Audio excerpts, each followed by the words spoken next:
Hello, in front of me I've got Oppo Reno 5 Lite. In this video I'll show you how to enable and disable app drawer. In the beginning, as you can see, right now we've got app drawer enabled.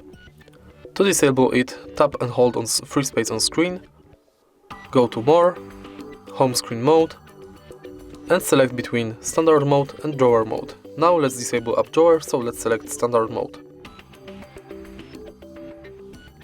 Switch.